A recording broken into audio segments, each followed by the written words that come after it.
Soul journey audio 14 voice Chandrakala. இப்போ ஆன்மீகம் என்றால் உண்மையான திருப்தி. ஆன்மீகம் என்றால் ஆன்மீக சாஸ்திரத்தை நம்ம முழுசாக புரிஞ்சுக்கிட்டோம் அப்படின்னு அர்த்தம். ஆன்மீகம் என்றால் நம்ம எந்த ஒரு விதமான விஸ்வாசங்கள் மத விஸ்வாசங்கள் இல்லாமல் நம்ம முன்னுக்கு செல்கிறோம் அப்படின்னு அர்த்தம். ஆன்மீகம் என்றால் நம்ம எந்த ஆச்சாரங்கள், சம்பிரதாயங்கள், சடங்குகள் இது எல்லாமே இதுலேருந்து நம்ம தூரமாக விலகி இருக்கோம் அப்படின்னு அர்த்தம். அதில் இருக்கிற அர்த்தங்கள், பரமார்த்தங்கள் நம்ம புரிஞ்சுக்கிட்டு அதன்படி நடந்துக்கிறோம் அப்படின்னு அர்த்தம்.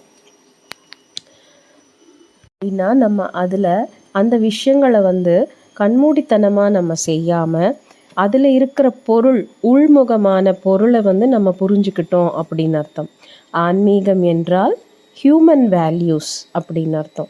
ஆன்மீகம் என்றால் திரும்ப அந்த தெய்வத்துவ நிலையை நம்ம பெறுகின்றோம் அப்படின்னா நம்ம அந்த கடவுள்லேருந்து நம்ம வந்திருக்கோம்.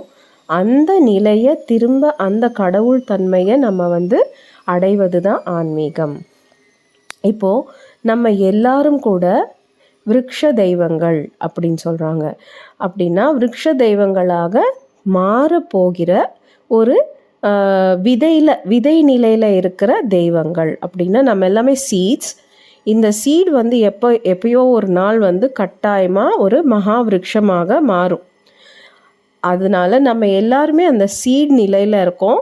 ஆனால் நம்ம ஒரு நாள் கட்டாயமாக அந்த மகா விருட்சமாக மாறுகின்ற நிலை நமக்கு கட்டாயமாக வரும். அப்படின்னா அந்த கடவுள் நிலை கட்டாயமாக ஒவ்வொருத்தருக்கும் வரும். எப்படி ஒரு விதை ஒரு மகா விருட்சமாக மாறுகின்றதோ அதே மாதிரி ஒவ்வொருத்தரும் நாம் எல்லாரும் கூட அந்த கடவுளாக தவறாமல் நம்ம மாறுறோம்.